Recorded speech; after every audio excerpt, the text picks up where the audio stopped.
क्या चाहते हैं आप मुझसे? क्यों पीछा नहीं छोड़ देते मेरा? अरे मैं तो कुछ भी नहीं चाहता हूँ, मैं बस यहाँ काम करना चाहता हूँ तुम्हारे साथ।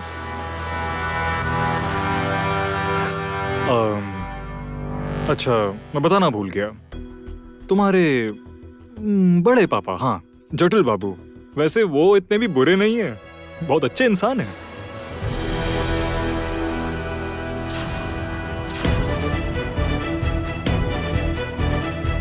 शौक लगा?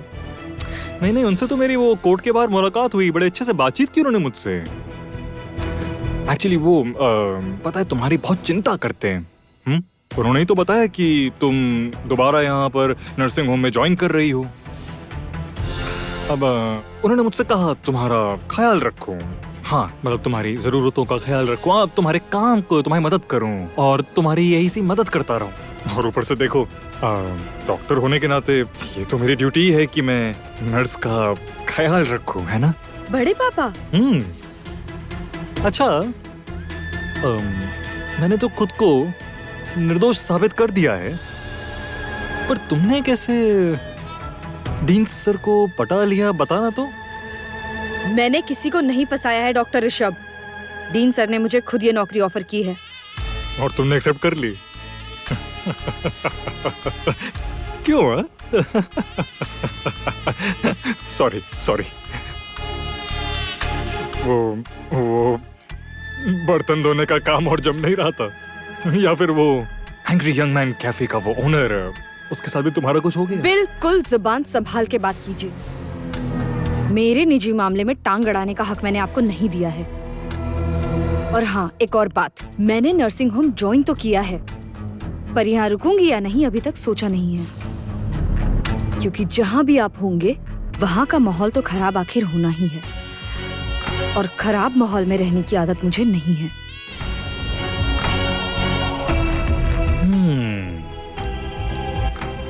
माहौल अभी तक खराब हुआ कहाँ है वृंदा राय? अभी तो होगा।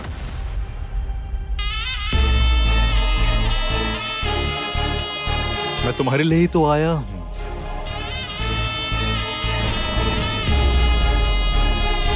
तुम्हें बर्बाद करने, और जब तक ऐसा कर नहीं देता मुझे शांति नहीं मिलेगी। Welcome back.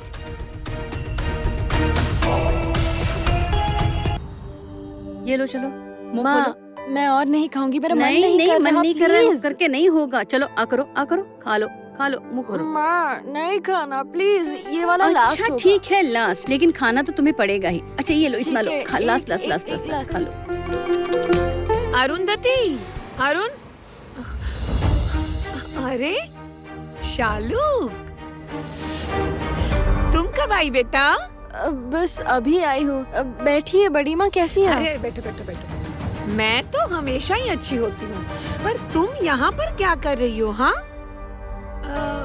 दामाद जी कहीं दिखाई नहीं दे रहे, वो अंदर कमरे में सो रहे हैं क्या? अच्छा सुनो शालू, तुम्हारा बच्चा ठीक तो है ना? बुआ तो अकेली आई हैं, फूफा जी तो नहीं आए हैं। बुआ और उनका बेबी, यही दोनों आए हैं। हे भगवान, अब ये क्या बात हुई? मैंने पिछली बार तो सुना था कि बड़ी खुशी से दामाद जी तुम्हें यहाँ लेकर आए थे और बड़े आराम से वापस भी लेकर गए थे, तो इस बार क्या हुआ? क्यों शालू, कहीं कोई गड़बड़ तो नहीं हो गई ना? मतलब तुम्हें ससुराल से निकाल तो नहीं दिया ना? क्या कह रही है दीदी आप? निकाल क्यों देंगे? शालू की तबीयत ठीक नहीं है और वो देखना चाहती थी हमें, इसलिए आई है। और ये भी तो उसी का घर है, जब चाहे आ सकती है ना?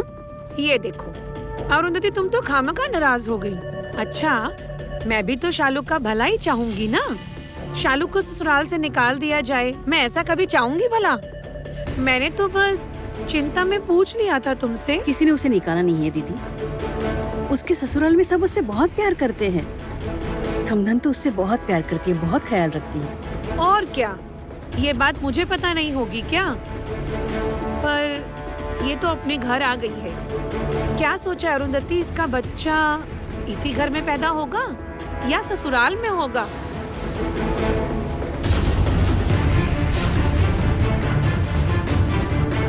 क्या सोचा था? हाँ, किसी को कुछ पता नहीं चलेगा। अब कितना छुपाओगी अरुंधति? कितना सही अंदाजा लगाया मैंने, देखा? अच्छा पापा मैं चलता हूँ। अरे अंकुर रुको, कुछ खाया ही नहीं है तुमने। पहले कुछ खा लो उसके बाद निकलना। इतना हड़बड़ाने से कैसे चलेगा? तुम्हारी माँ ने बताया था कि कल भी तुमने गुस्से में कुछ नहीं खाया। अरे नहीं पापा, मैं कल खा के ही आया था। देखिए फिलहाल मेरे पास खाने के लिए बिल्कुल भी समय नहीं है। अभी ना मेरी एक मीटिंग है, अगर मैं खाने बैठ गया तो फिर मैं लेट हो जाऊँ। अरे तब तो तुम्हें और जल्दी उठकर तैयार होना चाहिए था ना। तुम नहीं खाओगे ना?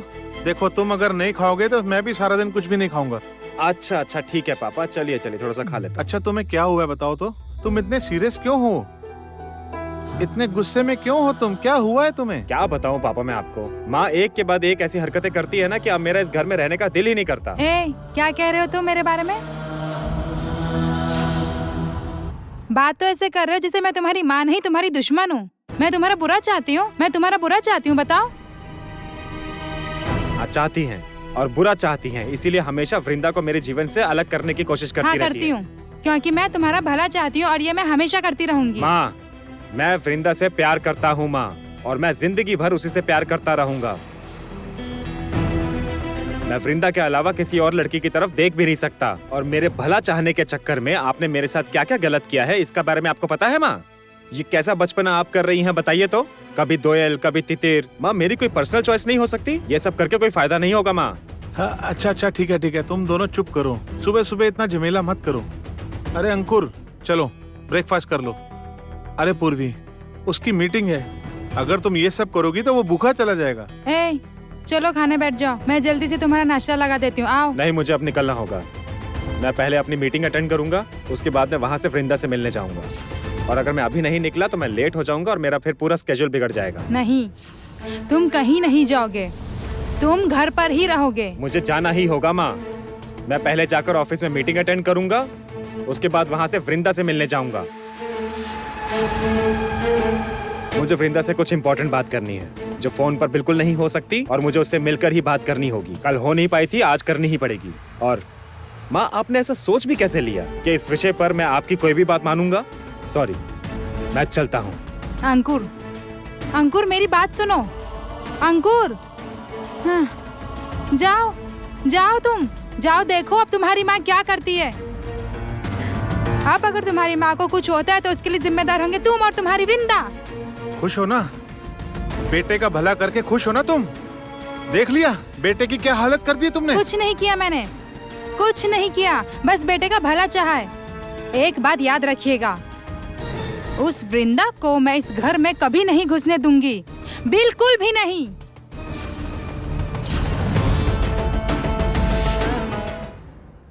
तुम्हारी परेशानी मैं समझ रहा हूँ वृंदा।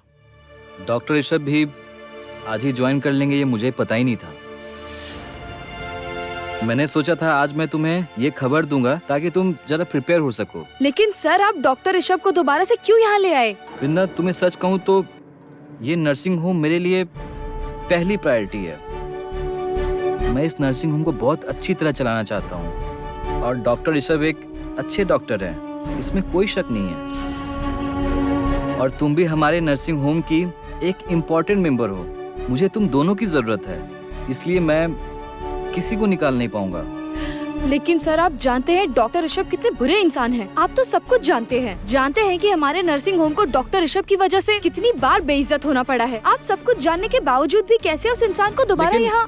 कोर्ट में साबित हुआ है कि डॉक्टर ऋषभ निर्दोष है, फिर किस वजह से मैं उसे निकाल दूं? और उसने मेरे पास आकर जिस तरह से कहा और कोर्ट की तरफ से जब वह बाइज्जत बरी हो चुका है तो मैं उसे मना नहीं कर पाया। देखिए सर, कोर्ट में क्या साबित हुआ है क्या नहीं हुआ है मैं कुछ नहीं जानती, पर मैं जानती हूँ ये आदमी कितना डेंजरस है, कितना घटिया इंसान है।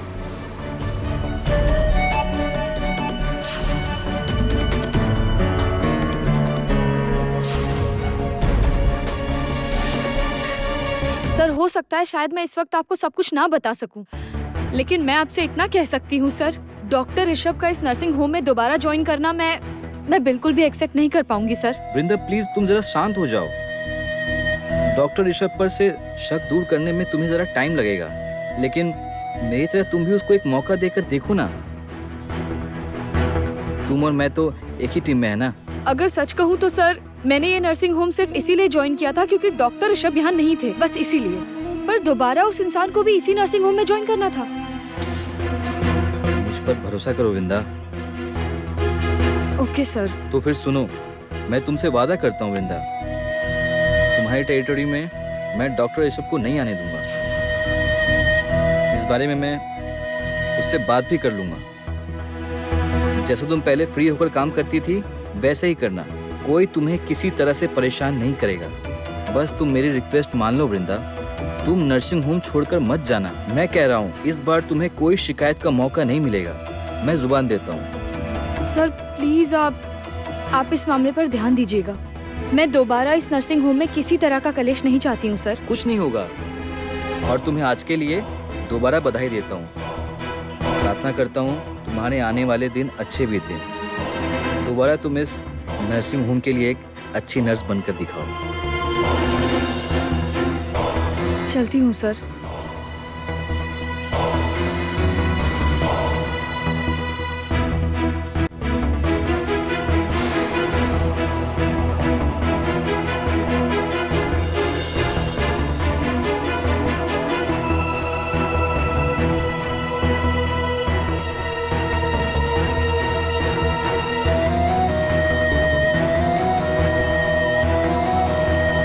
Good morning sir.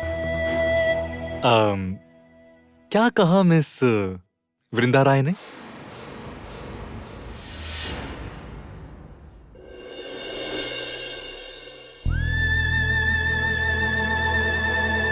अरे बुकाई भैया, कैसे हो आप? आजकल तो आप दिखाई नहीं देते। मैं अच्छा हूँ, तुम ठीक हो ना? हाँ हाँ, चलता हूँ। अरे बुकाई भैया, कह रहा था थोड़ा रुक करके मुझसे ठीक से बात कीजिए ना। तुमसे अच्छे से बात क्यों करूँ बताओ तो? क्या बात करूँ तुमसे बताओ? पिछली बार तुम्हारे कारण मेरी जिस तरह से बेइज्जती हुई थी, तुम शायद भूल गए होगे। मैं नहीं भूला, मुझे सब याद है। मैंने बहुत मेहनत से अपनी जिंदगी को बहुत अच्छी तरह से सजाने की कोशिश कर रहा हूँ। इसे खराब करने की कोशिश मत करना। मैंने पीना विना सब छोड़ दिया है। मैं कोई गलत काम नहीं करता हूँ। मैंने माँ, मंजरी और वृंदा से वादा किया है, मैं कोई गलत काम नहीं करूँगा, कोई भी गलत काम। मैंने वृंदा के साथ कैटरिंग का बिजनेस शुरू किया है, धीरे धीरे वो चलने लगेगा। तुम्हारी उल्टी सीधी प्लानिंग के चक्कर में मैं अब नहीं पड़ूंगा। अरे भैया, मैं सब जानता हूँ, आप मेरी खबर नहीं रखते हैं, पर मैं आपकी रखता हूँ। आप जो कैटरिंग की बिजनेस कर रहे हो ना, कहाँ कर रहे हो? मतलब जगह कहाँ पर ली है? देखो, मेरा तुमसे बात करने का कोई मन भी नहीं है। मैं चलता हूँ, मुझे देर हो रही है। अरे भैया सुनिए, आप मुझसे ऐसे भाग क्यों रहे हैं? भाग रहा हूँ मतलब क्या बात है? इतना सब क्यों जानना चाहते हो तुम मेरे बारे में? हाँ बताओ, दोबारा फंसाना है क्या? एक बार फंसाकर शांति नहीं मिली तुम्हें? दोबारा अब तुमने कोई नई प्लानिंग की है क्या? नहीं भैया, अब मैं वो सब काम नहीं करता हूँ। जेल से छूट कर आने के बाद मैंने वह सारा काम छोड़ दिया है। अच्छा बुकाई भैया, हाँ, आप मुझे एक मौका देंगे अपने साथ काम करने का? भरोसा कीजिए, मैं बिल्कुल बदल गया हूँ। आपको मुझे कोई भी पैसे देने की जरूरत नहीं है, बस एक बार आप मुझे काम दे दीजिए। मुझे काम की बहुत ज़रूरत है। मैं बहुत टेंशन में हूँ, मेरे घर वाले भी बहुत टेंशन में हैं। मुझे समझ में नहीं आ रहा है कि मैं क्या करूँ, क्या खाऊँ, क्या करूँ, कुछ समझ में नहीं आ रहा है।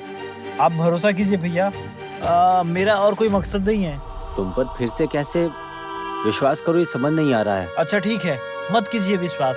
पहले मैं खुद साबित कर दूं कि अब मैं सुधर गया हूँ, उसके बाद भरोसा करना है नहीं करना है वो आपके ऊपर है। देखो, अगर सच कहूँ तो वृंदा को पिछली सारी बातें पता है। अगर उसे पता चलेगा तो बहुत झमेला करेगी। भरोसा कीजिए भैया, मैं अब पहले वाला अर्पित नहीं रहा, मैं बदल गया हूँ। आप आखिरी बार मेरे पे विश्वास करके देखिए। अच्छा ठीक है, अच्छा मुझे सोचने का टाइम तो दो। मैं वृंदा से बात करके देखता हूँ, अगर वो हाँ कहती है तो मैं तुम्हें बताता हूँ। क्या मैं वृंदा दीदी से एक बार बात करूँ? नहीं, ये सब करने की कोई जरूरत नहीं है। मैं बात करके बता दूंगा तुम्हें। मुझे देर हो रही है, मैं अभी चलता हूँ।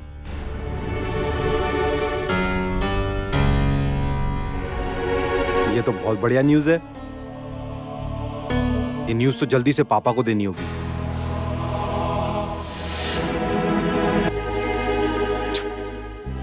कल से भैया को फोन कर रही हूँ, बात ही नहीं हो पा रही है उनसे। मुझे लगता है भैया को कम से कम पता तो होना चाहिए कि भाभी चली गई हैं। माँ जो भी कहे, भैया को चिंता हो रही होगी भाभी की। नहीं, एक बार और ट्राई करती हूँ।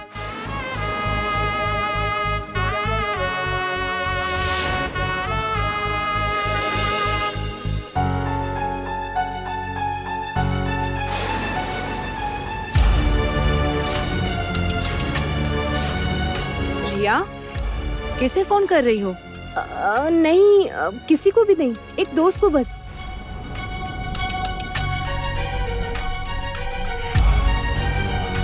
मैं जानती हूँ बेटा, मैं जानती हूँ कि तुम अपने पापा और भैया को फोन करके बताना चाहती हो कि शालूक अपने मायके गई है।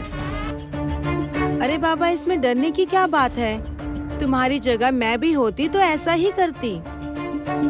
देखो बेटा, गुरुजी को कोई ना कोई अपशगुन का अंदाजा हुआ होगा ना शालूक के बच्चे को लेकर, मतलब इस घर में, इसीलिए उसे उसके मायके भेजा है ना बेटा। अच्छा, मैं भी तो चाहती हूँ ना तुम्हारी भाभी और तुम्हारी भाभी का बच्चा दोनों बिल्कुल हेल्दी रहे।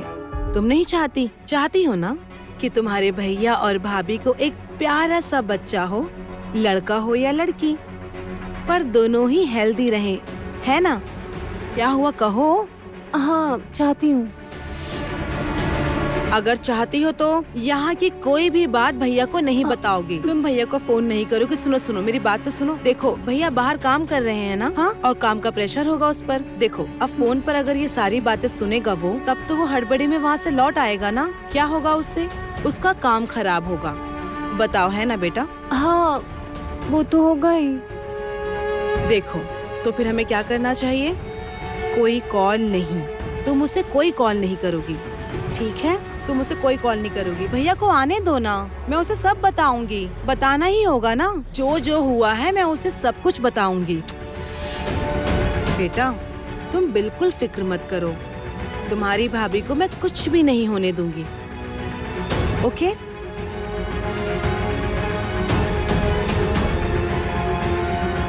क्या सच में भाभी यहाँ रहेंगी तो बच्चे को नुकसान पहुँचेगा? अगर गुरुदेव ने कहा है तो जरूर ठीक ही कहा होगा। फिर वो तो कभी कुछ गलत नहीं कह सकती। क्या पता नहीं, लेकिन बस मैं चाहती हूँ भाभी और उनका बेबी दोनों ही ठीक रहें बस।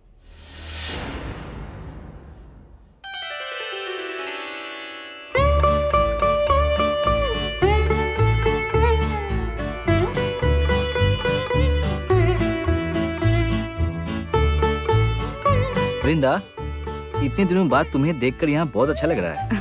Thank you doctor Sen. तो कैसा लग रहा है फिर वापस आकर? बहुत अच्छा लग रहा है डॉक्टर। मैं तो हमेशा से यही काम करना चाहती थी। लोगों की सेवा करना ही मेरा धर्म है। इस नर्स की नौकरी से मैं दूर जाकर आज के इस दिन, आज के इस पल का मैंने और भी ज्यादा बेसब्री से इंतजार किया है। बहुत अच्छा, जरा इनकी फाइल दिखाना। हाँ डॉक्टर, अभी देती हूँ। ये लीजिए डॉक्टर। वृंदा,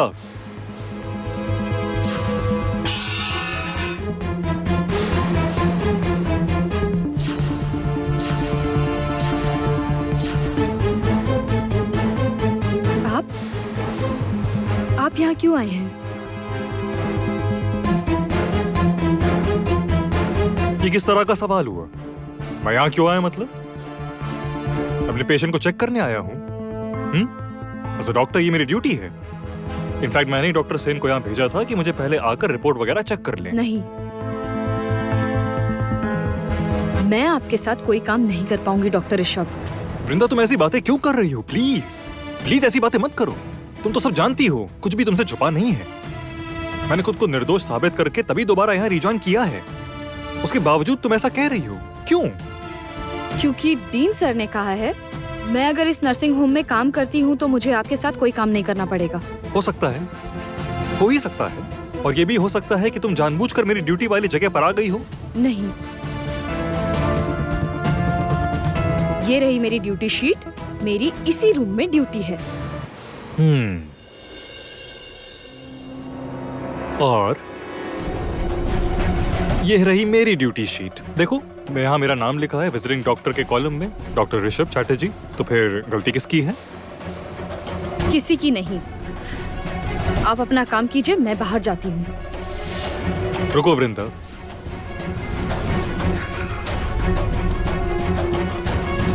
देखो वृंदा, तुम तो जानती हो मैं एक शरीफ आदमी हूँ। मैंने तुम्हारे बड़े पापा से वादा किया था कि तुम्हारा अच्छा बुरा इन सब की जिम्मेदारी मैं लूंगा, हर चीज का ध्यान रखूंगा। तो वादा तो मुझे निभाना ही होगा।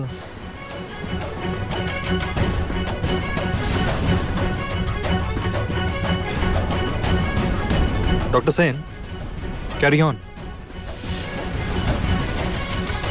ये तो शुरुआत है मिस वृंदा राय।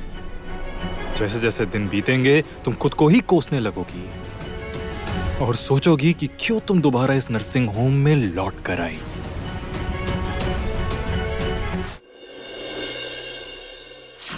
सॉरी सर, मुझे रेजिग्नेशन देना ही पड़ेगा। आप प्लीज इसे एक्सेप्ट कीजिए ताकि मैं इस नर्सिंग होम से जा सकूं। क्या बोल क्या रही हो तुम? क्यों तुम इस नर्सिंग होम को छोड़कर जाना चाहती हो? आखिर हुआ क्या है तुम्हें?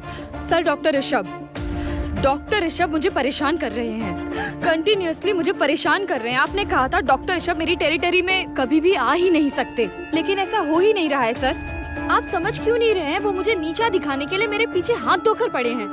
आपने कहा था वो मुझे परेशान नहीं करेंगे, लेकिन वो मुझे परेशान कर रहे हैं सर, क्योंकि वो इसी मकसद से यहाँ दोबारा आए हैं सर। वो मुझे उल्टी सीधी बातें कह के, उल्टी सीधी हरकतें करके मुझे परेशान कर रहे हैं। मेरी समझ में नहीं आ रहा है सर कि आप यकीन क्यों नहीं कर रहे हैं कि डॉक्टर ऋषभ नहीं बदले। डॉक्टर ऋषभ आज भी वैसे ही हैं। आपने गलत किया सर, जो आपने एक और मौका देके उन्हें नर्सिंग होम में दोबारा आने दिया। मैं कह रही हूँ ना सर, आपने।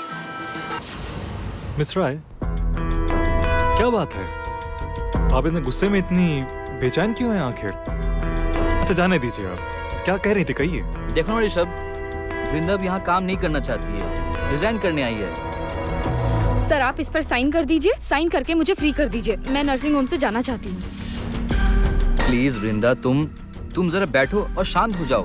देखो, हड़बड़ी में कोई फैसला मत करना। मिस राय, आप ये नौकरी छोड़ना क्यों चाहती हैं? कोई दूसरी नौकरी मिल गई है क्या? मैं आपसे बात करने में बिल्कुल भी इंटरेस्टेड नहीं हूँ। सर मैंने आपसे कहा ना, मैं एक क्रिमिनल के साथ काम नहीं कर पाऊंगी। ऐसे किसी को क्रिमिनल नहीं कह सकती तुम वृंदा, क्योंकि जिसे तुम क्रिमिनल कह रही हो उसे कानून ने बरी कर दिया है, कोई सजा नहीं दी उसे। इसलिए इस तरह किसी को भी बेवजह दोषी ठहराना गलत है। तो क्या आज तक मैंने जो कुछ भी अपनी आंखों से देखा था वो सब झूठ था? देखो, कई बार आंखों से देखी हुई चीज हम गलत समझ लेते हैं। मैंने ऋषभ की फाइल को बहुत अच्छी तरह से पढ़ा है, मुझे विश्वास है इस पर। ये एक अच्छा डॉक्टर है और साथ ही साथ एक अच्छा इंसान भी है। एक गलती से उन सब गलत कामों में फंस गया था। नहीं,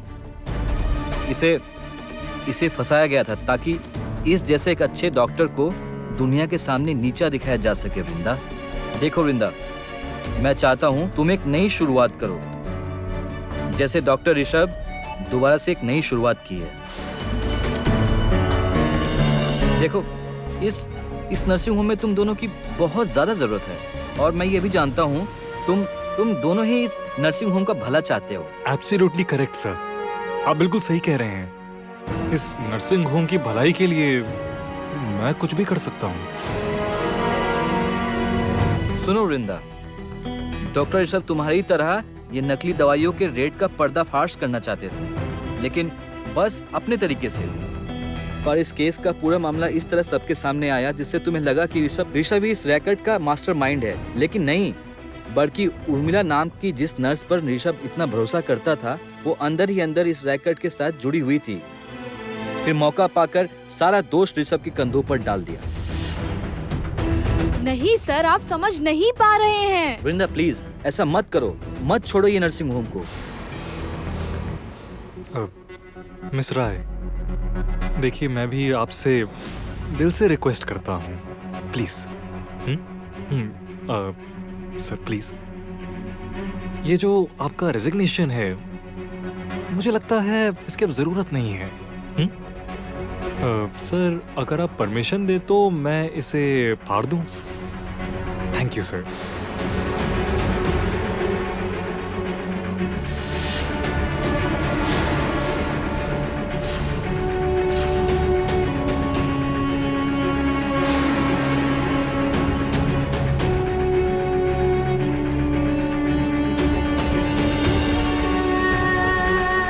वृंदा, तो बिल्कुल चिंता मत करो। इसके बाद से मैं तुम्हें अब कोई शिकायत का मौका नहीं दूंगा। I promise. तुमसे वादा करता हूँ वृंदा, आज से तुम्हारी जिंदगी का हर एक पल मैं नर्क बनाकर रख दूंगा। तुम्हें चैन की सांस नहीं लेने दूंगा। बदला तो मैं लेकर रहूंगा। बदला तो मुझे लेना ही है। थैंक यू भगवान, मुझे रिहा करवाने के लिए और वृंदा को दोबारा यहाँ ला देने के लिए। मेरा काम तो और आसान हो गया।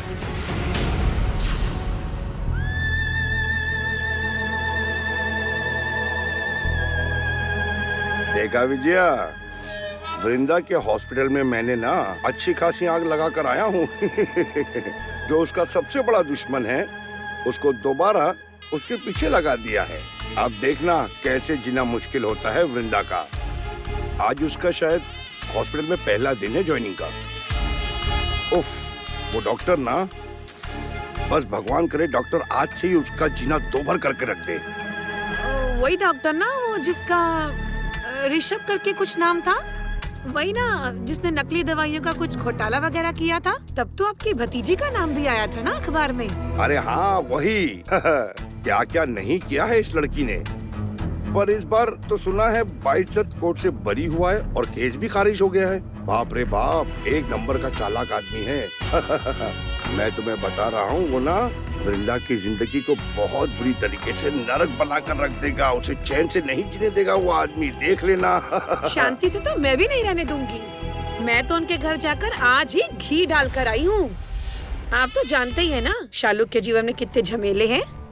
ऊपर से मैंने बच्चे के बारे में कितना कुछ कह दिया है उन्हें। ऐसा कलेश करवाऊंगी ना, वृंदा को मेरे बेटी दामाद की ओर देखने का समय ही नहीं मिलेगा। बहुत बुरा हाल होगा अब उन सबका।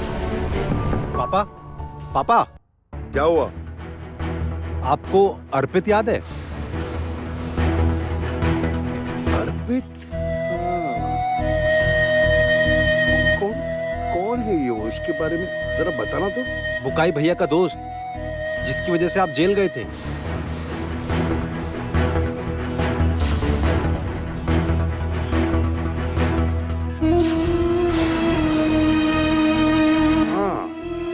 हाँ, याद आ गया। लेकिन उस घटिया आदमी को याद क्यों कर रहे हो? मैं आ रहा था, मैंने उन्हें रास्ते में खड़ा देखा।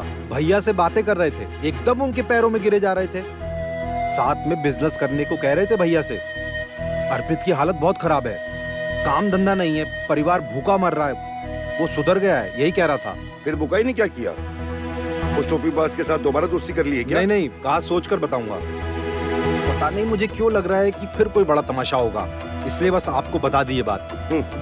900 चूहे खा के बिल्ली हज को चली। देखना बुकाई ना बेवकूफी में कोई ना कोई गलती जरूर करेगा और तब मैं उन दोनों को एक साथ फंसाऊंगा। अच्छा, आपको जो करना है कीजिए, पर पहले आपको दोयल के बारे में कुछ ना कुछ करना ही होगा। देखिए उस दिन कितने मन से बेचारी रेस्टोरेंट गई थी और वहाँ जाकर तमाशा हो गया। कमाल है, देखिए ना वृंदा फिर उस अंकुर के पीछे पड़ गई और अंकुर भी वैसा ही है। नहीं नहीं नहीं, आपको सबसे पहले दोयल के बारे में ही कुछ सोचना पड़ेगा, समझे आप? हाँ, सोचना तो मुझे पड़ेगा ही, बस सही वक्त का इंतजार है। उस वृंदा रानी को तो ना इस बार चारों तरफ से मुट्ठी में करना होगा। डर के मारे छटपटाएगी और बाहर नहीं निकल सकेगी। अरे बेटा दोयल, दोयल बेटा। देखो पूर्वी, अंकुर पर अपने फैसले थोपना बंद करो। वो बड़ा हो गया है, उसकी भलाई के नाम पर तुम उस पर किसी को भी थोप नहीं सकती। ये मैं बर्दाश्त नहीं करूंगा बिल्कुल। बेचारा कब का निकला हुआ है, कॉल किया तो कॉल नहीं उठाया, कॉल बैक तक नहीं किया। मुझे बहुत टेंशन हो रही है। पता नहीं कुछ खाया भी है कि नहीं। तुम्हारे चक्कर में बच्चा टेंशन में निकल गया। अरे बाबा, उसने बताया तो उसके ऑफिस में मीटिंग है, जरूर इसलिए फोन नहीं उठा रहा होगा। और फिर वो ऑफिस के ब्रेक में खा लेता है, वो खा लेगा, आप इतनी चिंता मत कीजिए। पर एक बात याद रखिएगा, आप ना ऐसे किसी को भी अंकुर की बीवी बनाकर घर में ले आएंगे और मैं एक्सेप्ट कर लूंगी, मान जाऊंगी, ऐसा बिल्कुल भी मत सोचिएगा। जैसे ऑफिस में आपकी मर्जी चलती है, इस घर में मेरा फैसला ही आखिरी फैसला होगा, मैं बता देती हूँ। यही तो होना चाहिए। बड़े बुजुर्ग कहते हैं ना, परिवार सुखी होता है गृह लक्ष्मी के गुणों से। अब घर की मालकिनी तो घर के फैसले लेगी।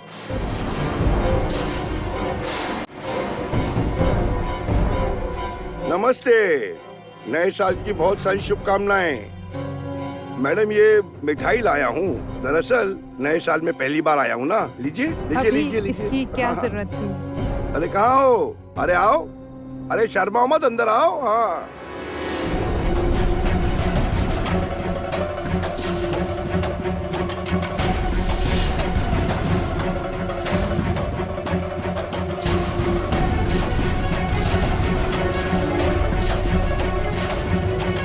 आओ।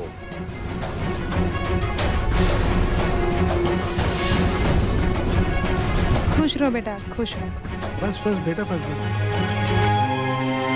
जीती रहो, जीती रहो। आप लोग इस वक्त? बस यूं ही। क्यों समदन जी, बैठने के लिए नहीं कहेंगी? हाँ, बैठिए ना, बैठिए बैठिए। दोयल बैठो, आओ। दरअसल दोयल पढ़ाई के चक्कर में शहर से बाहर गई थी, कल ही लौटी है। आते ही जिद करने लगी, मुझे आंटी से मिलना है, आंटी से मिलना है। और दरअसल होने वाले ससुराल बहुत दिनों से आई नहीं थी ना, इसीलिए बस। और साथ में अपनी पसंद से आपके लिए कुछ लेकर भी आई है। दिखाओ जरा, दो दो दो।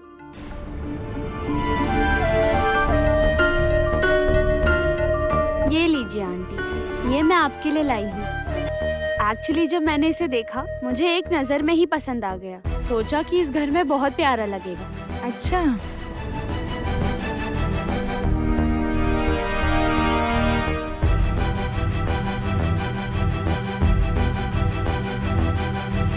अरे वाह, ये तो बहुत सुंदर है। देखिए, सुंदर है ना? हाँ, अच्छा है। थैंक यू बेटा, मुझे बहुत पसंद आया ये। लेकिन तुमने हमारे लिए इतनी महंगी गिफ्ट क्यों खरीदी? क्या जरूरत थी इसकी? अरे नहीं, आप ऐसे क्यों कह रही हैं आंटी? आपने मुझे अपने कंगन गिफ्ट किए थे, याद है? मैंने तो तभी ही सोच लिया था कि मैं भी आपको कोई अच्छा सा गिफ्ट दूंगी। अंकुर नहीं दिखाई दे रहा। कल रात की पार्टी से थककर सो रहा है क्या? अंकुर कल रात पार्टी में गया था। ओ बाबा, आपको नहीं पता? कल वो वृंदा को नौकरी मिलने की खुशी में वो लोग पार्टी कर रहे थे रेस्टोरेंट में। ओह, तो ये बात है। हाँ, और कोई साधारण सी पार्टी नहीं हुई है वहाँ। जो कुछ हो रहा था वो देखकर तो शर्म आ जाए। मैं फिर भी इंसानियत के नाते उनके पास गया था बात करने। मैंने बस इतना पूछा था, मैंने पूछा, बेटा तुम यहाँ आए हो, ये तो तुम्हारी माँ को पता होगा ना? बस इतना सुनते ही उसने मुझे, अब आगे क्या बताऊं मैं। क्यों? अंकुर ने आपसे कुछ उल्टा सीधा कहा क्या? जाने दीजिए चंदन जी, जाने दीजिए। अंकुर भी तो मेरे बेटे जैसा है, तो उसकी बात का क्या बुरा मानना। नहीं नहीं, उसकी हिम्मत कैसे हुई आपसे बदतमीजी करने की? कोई बात नहीं मैडम, ठीक है ठीक है। दिमाग शांत रखिए ना आप। आजकल के बच्चे क्या करते हैं, क्या बोलते हैं, इतना सोचने से कैसे चलेगा। असल में दोयल बहुत दिनों बाद लौटी है ना, इसे खाना खिलाने के लिए ले गया था। वहाँ जाकर ऐसा तमाशा हो जाएगा सोचा नहीं था हमने। उसके बाद बगैर खाए वहाँ से लौट आए, यही सब हुआ बस।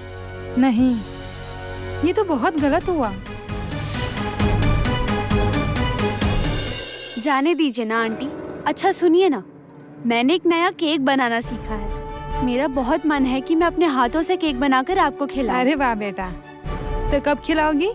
आज ही खिला सकती हूँ, इनफैक्ट अभी ही बना सकती हूँ। अगर आप बिजी ना हो तो क्या मैं बिल्कुल बिजी नहीं हूँ। बताओ क्या क्या चाहिए केक बनाने के, देखना होगा ना घर पर। नहीं नहीं आंटी, मैं अपने साथ सब लेकर आई हूँ। मुझे बस अपने किचन का आप ओवन यूज करने दीजिए। ऐसा क्यों बोल रही हो? वो मना थोड़ी करेंगी। और फिर एक तरह से देखो तो ये तुम्हारा भी तो घर है ना। जाओ जाओ जाओ जाओ, उनके साथ जाकर बनाना शुरू कर दो। अच्छा, देखा देखा कितनी प्यारी लड़की है दोयल। हाँ बेटा, मेरे पास बाकी सब चीजें हैं। बताओ तुम्हें क्या क्या चाहिए।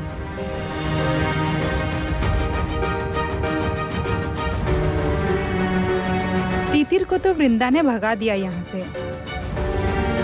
मैं जिस लड़की को अपनी बहू बनाने की कोशिश करूंगी वो वृंदा अड़चन जरूर डालेगी, पर दोयल को बिल्कुल भी नहीं हटा सकेगी।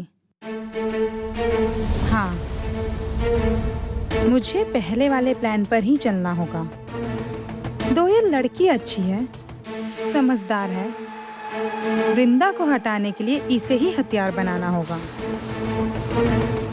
आओ बेटा, चलो मेरे साथ किचन में चलो, मैं भी तुम्हारी मदद कर दूंगी। आओ। मैं आती हूँ। अच्छे से बनाना। हाँ, तो फिर समझी जी। अच्छा, वहाँ विदेश से तितिर नाम की जो लड़की आई है वो नहीं है? वो तो वापस विदेश चली गई। उसकी माँ के गुजरने के बाद उसका यहाँ मन नहीं लग रहा था। ओह, वेरी सैड। बहुत बुरा लगा सुनकर। ठीक है, फिर आप लोग बात कीजिए, मैं चलता हूँ, मुझे कुछ काम है।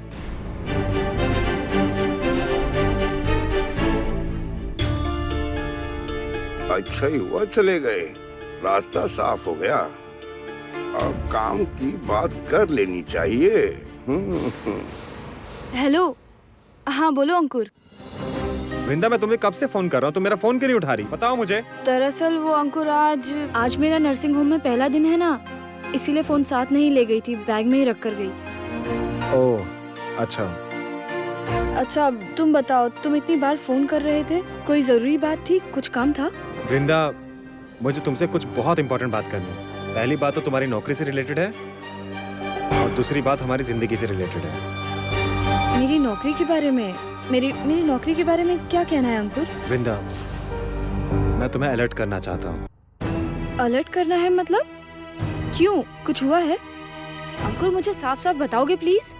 वृंदा, मैं कह रहा था कि वृंदा, हाँ चल लंच कर लेते हैं। हाँ, मैं आ ही रही थी। अंकुर सुनो ना, कह रही थी बाद में बात करूं, लंच टाइम हो गया है अभी। मैं लंच कर लूं? अच्छा, एक सेकेंड। सुनो ना अंकुर, कह रही थी तुम एक बार नर्सिंग होम आ जाओगे? तुम जो कह रहे थे यहाँ आमने सामने बैठ के बात कर लेते तो सही रहता। नहीं वृंदा, नर्सिंग होम में बोलने लायक ये बात है नहीं। मैं वहाँ पे सबके सामने ये बात नहीं कह सकता। तुम समझने की कोशिश करो, और फिर तुम बिजी भी रहोगी। अच्छा सुनो ना, तुम्हारी ड्यूटी खत्म होने के बाद मुझे मिल लो, ठीक है? अभी तुम लंच कर लो, जाओ। अच्छा ठीक है। ठीक है।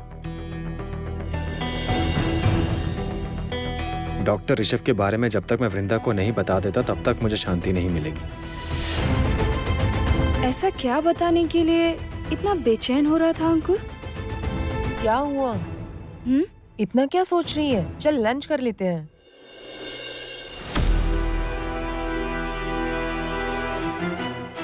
क्या कह रहा था अंकुर?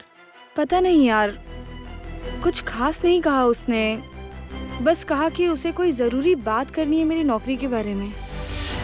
नौकरी के बारे में क्या बात करनी है?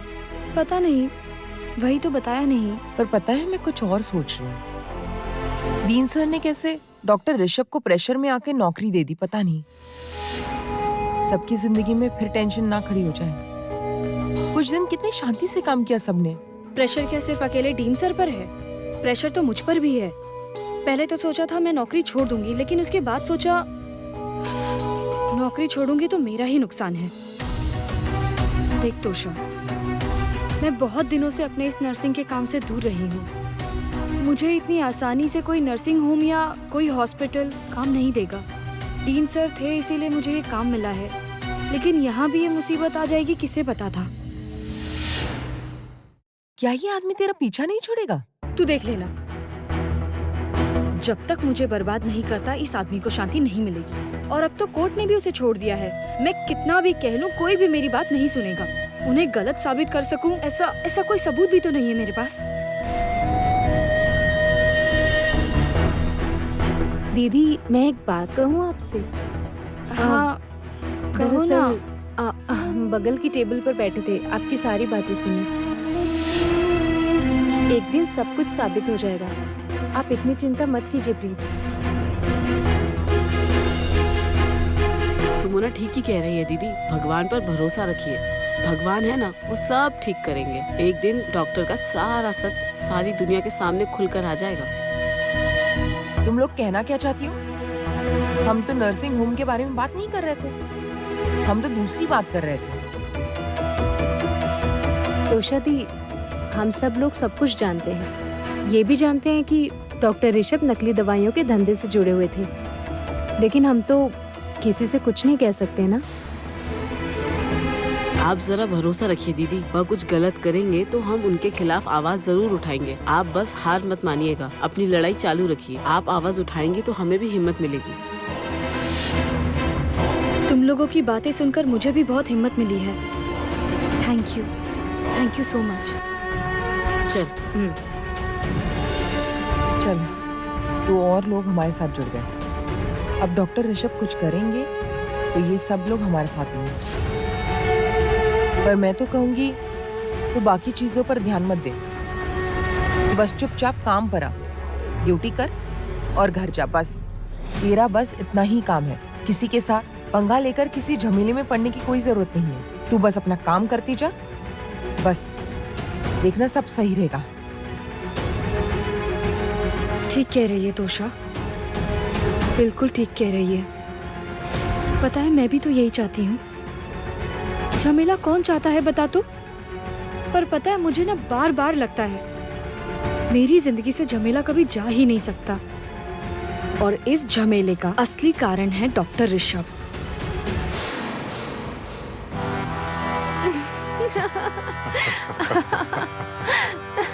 थैंक यू सुमोना, मुझ पर इतना ट्रस्ट करने के लिए। सर प्लीज ऐसे थैंक यू कह के मुझे शर्मिंदा मत कीजिए। यकीन मानिए, मुझे एक पल के लिए भी ऐसा नहीं लगा कि आप ऐसे गलत कामों में इन्वॉल्व हो सकते हैं। Really? पता है सुमोना, पिछले 1.5 महीना मेरे जीवन का बहुत बुरा टाइम बीता है। कोई मुझ पर यकीन नहीं कर रहा था, इसलिए मुझे बहुत अकेलापन महसूस हुआ है। सर प्लीज आप ऐसे खुद को अकेला महसूस मत कीजिए। वो वृंदा तो मुझे बिल्कुल बर्दाश्त नहीं होती, और वो इतनी डेंजरस है ये मुझे पहले नहीं समझ आया। लेकिन आपने जब मुझे पूरा मामला ठीक से समझाया तब मुझे समझ में आया अपना मतलब पूरा करने के लिए वो कहाँ तक जा सकती है। अच्छा, वृंदा को किसी तरह का कोई भी शक तो नहीं हुआ है ना? बिल्कुल भी नहीं, वो तो बहुत खुश है, सोच रही है मैं उसकी टीम में हूँ। इनफैक्ट मैंने तो गोपा को भी सारी बातें बता रखी हैं, वो भी हमारे साथ है। गुड। सुनो, मैं चाहता हूँ तुम दोनों, मतलब तुम और वृंदा साथ में मिलजुल कर रहो, जिससे तुम्हारी दोस्ती एकदम और गहरी हो जाए। और ऐसे होते ही मैं उस पर हमेशा नजर रख पाऊंगा। देखो, मैं तो हमेशा से इस नर्सिंग होम का भला चाहता हूँ, और उसी के लिए वृंदा पर हमेशा नजर रखना बहुत जरूरी है। आप बिल्कुल चिंता मत कीजिए सर, उसके बारे में सारी इन्फॉर्मेशन मैं आपको दूंगी। मैं तो सब कुछ जानती हूँ डॉक्टर ऋषभ। मुझे तो बस एक बात सोचकर बहुत बुरा लग रहा है कि आप जैसे एक अच्छे इंसान को इतनी तकलीफ झेलनी पड़ी, इतनी बेइज्जती बर्दाश्त करनी पड़ी।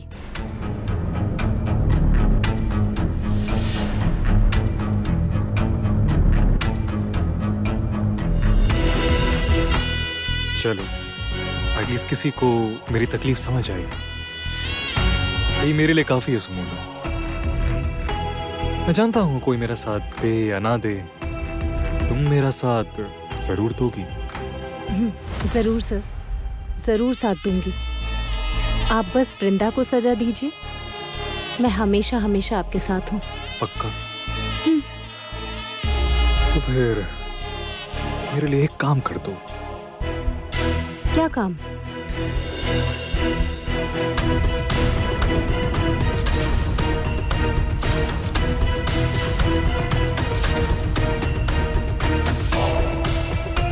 समझ गए ना तुम क्या करना है? बहुत अच्छी तरह समझ गई सर।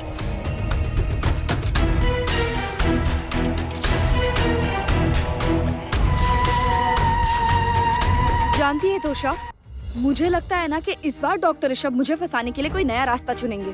क्यों, तुझे ऐसा क्यों लग रहा है तुझे? मुझे नहीं पता तोशा, मुझे नहीं पता, लेकिन उस आदमी का हाव भाव ना मुझे बिल्कुल ठीक नहीं लग रहा। मुझे लग रहा है ये आदमी वापस यहाँ लौट कर आया है, उसकी सिर्फ और सिर्फ एक वजह है, मुझसे बदला लेना। ऐसा हो तो सकता है। देख, मैं तुझे गलत नहीं कह रही, लेकिन चाहे जो भी हो मैं तुझे एक ही सलाह दूंगी। पहले की बात भूलने की कोशिश कर। डॉक्टर ऋषभ को जितना हो सके नजरअंदाज करने की कोशिश कर। तुझे उनका सामना ही ना करना पड़े, बस यही कोशिश कर। और हाँ, किसी झमेले में मत पड़ना। झमेले में ना पड़ूं? तोशा, तुम मुझसे ऐसे कैसे कह सकती हो? वो आदमी आंखों के सामने क्राइम कर रहा है और मैं चुप रहूं देखकर? और मेरे चुप रहने से क्या ये झमेला अवॉइड हो सकता है? और तू देख, वो आदमी इतना घटिया है, खुद को बचाने के लिए सिस्टर उर्मिला को फंसाकर जेल भेज दिया। और तोशा, मैं जानबूझकर किसी झमेले में नहीं पड़ रही हूँ। तुम तो अच्छी तरह से जानती हो मैं किन हालातों में ये सब करने के लिए मजबूर हुई थी।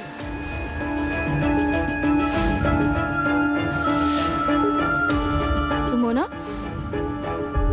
कुछ कहना था? नहीं, वो आप दोनों की बातें सुन रही थी। आप ठीक ही कह रही हो, मैं आपसे सहमत हूँ। उस डॉक्टर ऋषभ जैसा घटिया इंसान हमारे नर्सिंग रूम में रहे, अब ये मैं नहीं चाहती। इसलिए वृंदा दी, मैं हमेशा आपके साथ हूँ। थैंक यू मुझ पर भरोसा करने के लिए।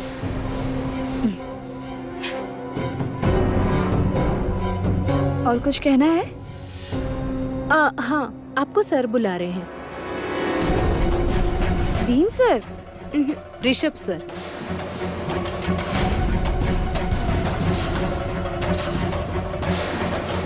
ठीक है, तुम चलो, मैं आती हूँ। ये आदमी अब मुझे क्यों बुला रहा है तोशा? जाकर देखना एक बार, शायद वो कोई समझौता करना चाहते हो, शायद मिलकर कोई नई शुरुआत करना चाहते हो। क्यों नहीं, जाने दे, मैं आती हूँ।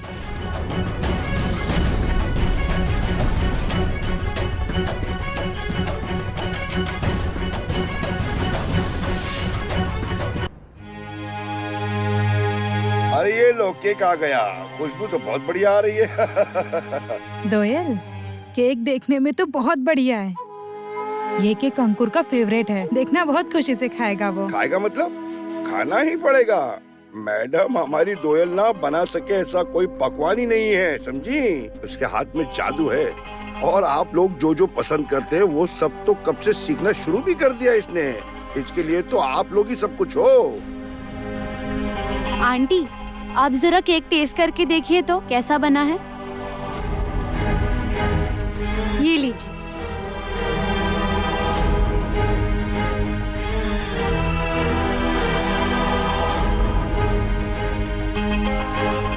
बहुत अच्छा बना है दोयल, बहुत स्वादिष्ट बना है। लगता ही नहीं कि ये घर पर बना है। अच्छा दोयल, सुनो ना, थोड़ी देर हमारे घर पर ही रुक जाओ ना। मैं तो हमेशा से यहीं रहना चाहती हूँ आंटी, लेकिन कल जिस तरह मैंने अंकुर का रूप देखा, आंटी आप जरा एक बार उनसे बात कर लीजिए ना, कहीं घर आते ही मुझे देखकर नाराज ना हो जाए। मैडम, आप तो सब जानती हैं कि मेरी दोस्त आप लोगों से बहुत प्यार करती है। और ऊपर से मैंने तो कब का अपनी बेटी आप लोगों को सौंप दी है। देखिए, मैं और आप दोनों ही इनका भला चाहते हैं। अब बच्चों को भला चाहने के अलावा माँ बाप और चाह भी क्या सकते हैं, बताइए तो। और आपको पता है, अंकुर वो भी तो मेरे बच्चे जैसा है। मैं चाहता हूँ वो भी खुश रहे, सुखी रहे हमेशा। मैं चाहता हूँ वो किसी गलत संगत में पड़कर कोई गलत फैसला ना कर बैठे। ये तो मैं भी नहीं चाहती भाई साहब। मैं तो चाहती हूँ जितनी जल्दी हो सके दोयल हमेशा के लिए इस घर में आ जाए। तो आप लोग देर क्यों कर रहे हैं मैडम? चलिए फिर इनको हम एक दूसरे के बंधन में बांध देते हैं। आप बस अंकुर से बात कर लीजिए, उसके बाद आप बस मुझे हुक्म दीजिए। देखिए कैसा इंतजाम करता हूँ मैं। मैं आपको बताऊंगी भाई साहब, जल्दी बताऊंगी। ठीक है, अब मैं आपके बताने का इंतजार करूंगा। अब हम चलते हैं। चलो चलो बेटा। आंटी, केक अंकुर को जरूर खिलाना और मुझे बताइएगा कि उन्हें कैसा लगा। जरूर बताऊंगी। चलती हूँ। हाँ बेटा। चलिए।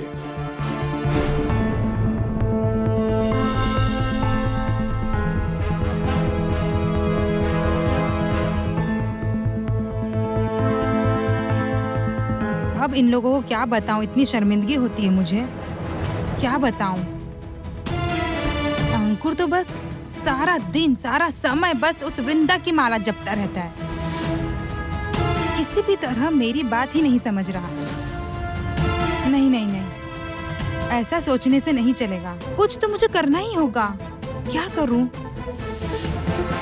वृंदा से मिलकर बात करूंगी, मैं मिलकर पूछूंगी कि क्या चाहिए उसे। मैंने कभी भी कुछ नहीं चाहा वृंदा, बस सिर्फ इस नर्सिंग होम की भलाई के अलावा। आपने मुझे यहाँ क्यों बुलाया है, आप मुझे वो बताइए। आप इस नर्सिंग होम का भला चाहते हैं या बुरा चाहते हैं, ये मैं अच्छी तरह से जानती हूँ।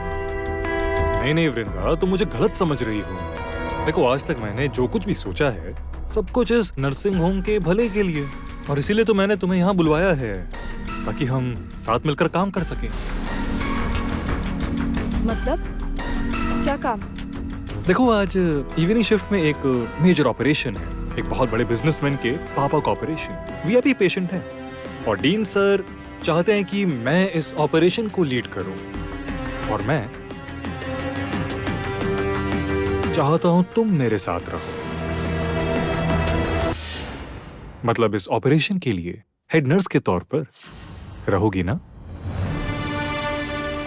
Head nurse? मैं? क्यों? दूसरी नर्स नहीं है? है ना, ऑफ कोर्स है।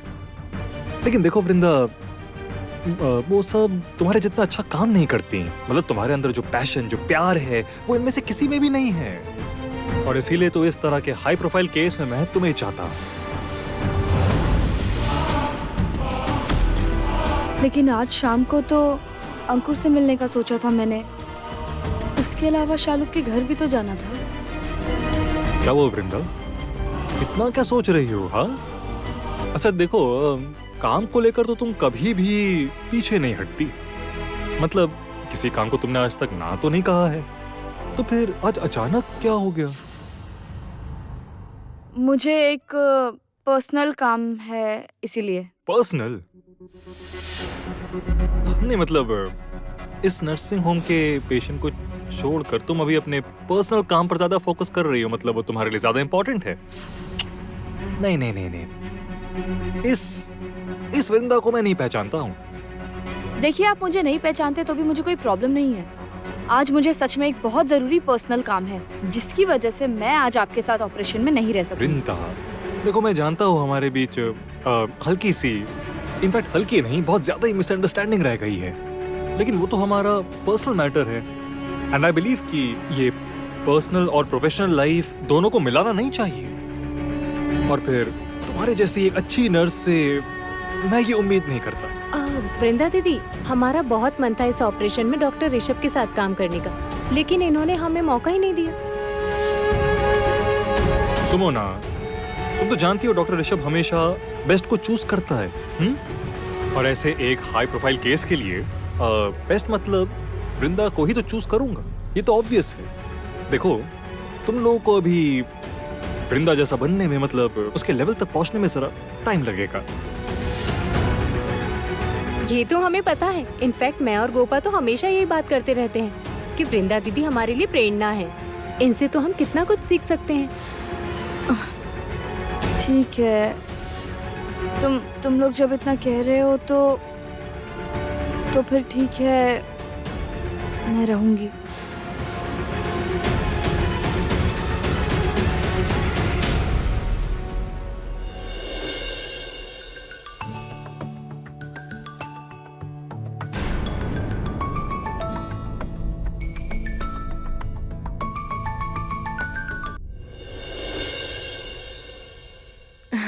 हेलो बेटा, क्या बात है बेटा, बोलो बोलो ना।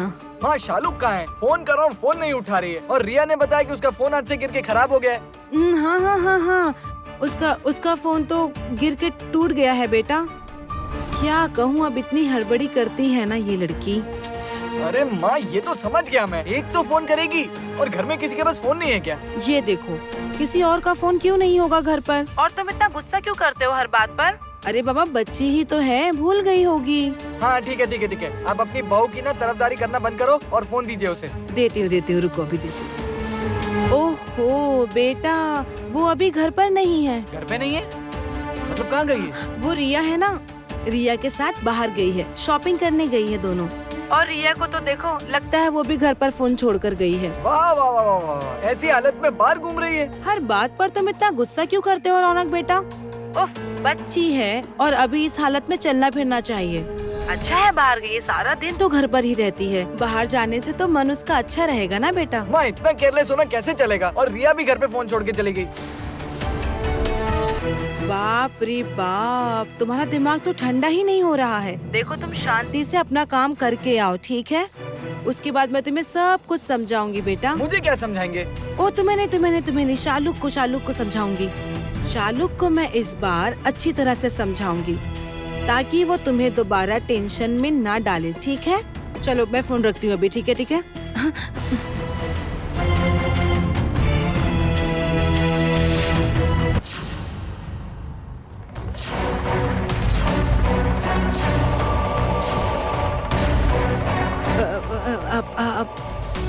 आप कब आए यहाँ? ये जरूरी नहीं है। क्या बात है रंजना, शालुक कहाँ है? शालुक अपने वो रिया के साथ गई हुई है। साफ साफ बताओ रंजना, रिया कहाँ गई है मैं जानता हूँ, और शालुक उसके साथ नहीं है ये भी मैं जानता हूँ। शालुक कहाँ है? शालुक अपने मायके गई हुई है। क्यों गई है अचानक?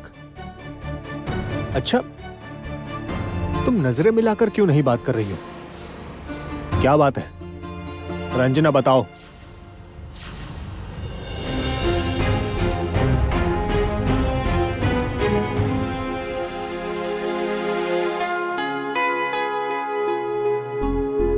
देख, आज अंकुर से मिलने की बात थी, उससे कुछ इम्पोर्टेंट बात करनी थी और अब फोन ही नहीं उठा रहा वो लड़का। कहाँ फोन रखता है भगवान ही जाने। तुझे तो आज निकलने में भी देर होगी और ये ऑपरेशन कब खत्म होगा पता नहीं। बेटर है उसे एक मैसेज कर दे। हाँ, ये तूने ठीक कहा, मैसेज करती हूँ मैं।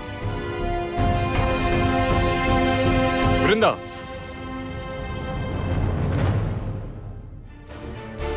ये क्या हो रहा है? तुम अभी तक ऑपरेशन थिएटर में नहीं गई, अभी भी तुम्हें ये सब सिखाना पड़ेगा।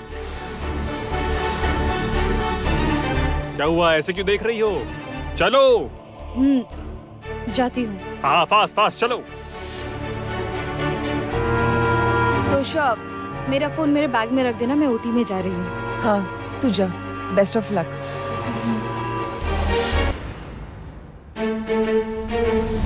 क्या हुआ होगा? वृंदा फोन क्यों नहीं उठा रही है? उसी ने तो मुझे फोन किया था, अब फोन नहीं उठा रही है। मैसेज किया, फिर मैसेज का अब रिप्लाई भी नहीं दे रही। तोशा को भी कितनी बार फोन कर चुका हूँ, उसका भी फोन नॉट रीचेबल आ रहा है। ओह हाँ, वो तो अभी मेट्रो में होगी। हाँ, पर वृंदा ऐसा क्यों कर रही है? वो तो ऐसा कभी नहीं करती है और हमेशा फोन उठाती है। आज तो वृंदा का नर्सिंग होम में पहला दिन है, पता नहीं उसका दिन कैसा गया होगा। देखिए, मेरे अगेंस्ट सारे एलिगेशंस झूठ हैं। जिस रैकेट को मैंने पकड़ लिया था, उन्हीं के कुछ लोगों ने मुझे जानकर फंसाया है। पर मुझे यकीन है कि जिसने मुझे फंसाने की कोशिश की थी, उन्हें जरूर सजा मिलेगी।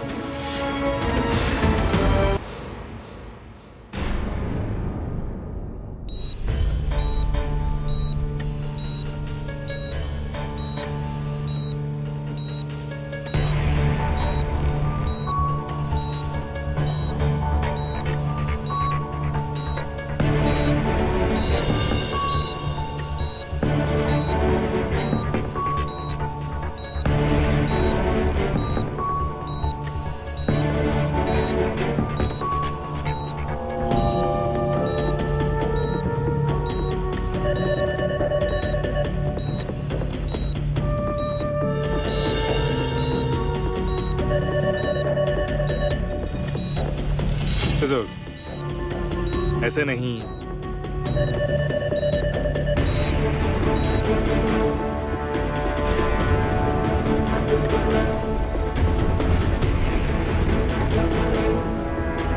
ऐसे नहीं, अरे ये नहीं, वो आपका ध्यान कहाँ है?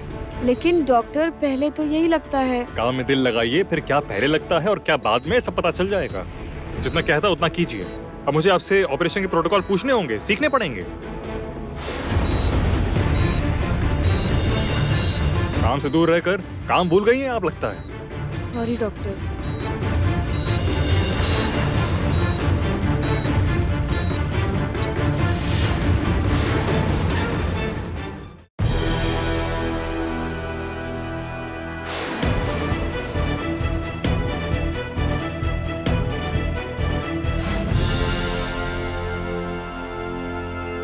ऑक्सीजन देना होगा, ऑक्सीजन दीजिए।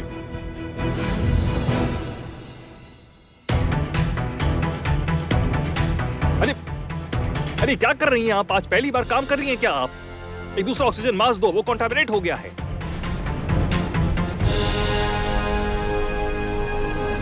Fast fast fast. गुड।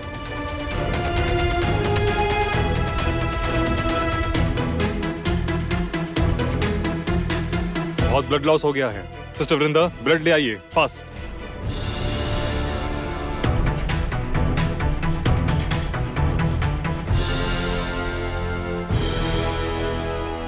ये लीजिए सर।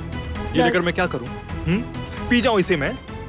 ब्लड भी मैं रेडी करूं, सर्जरी भी मैं करूं, तो आप क्या करेंगी? अरे ऐसे देख क्या रही हैं? उसे लगा दीजिए फास्ट। चलिए चलिए।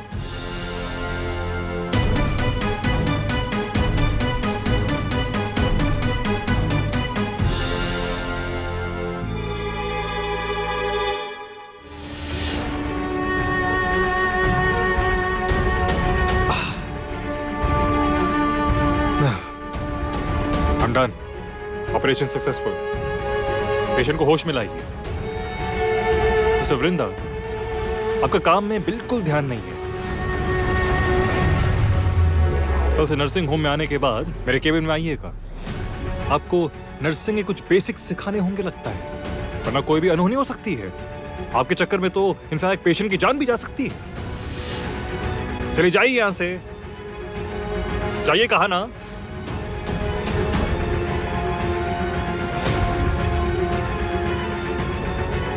रोना तो अभी शुरू हुआ है वृंदारा, अभी तो खेल शुरू ही हुआ है।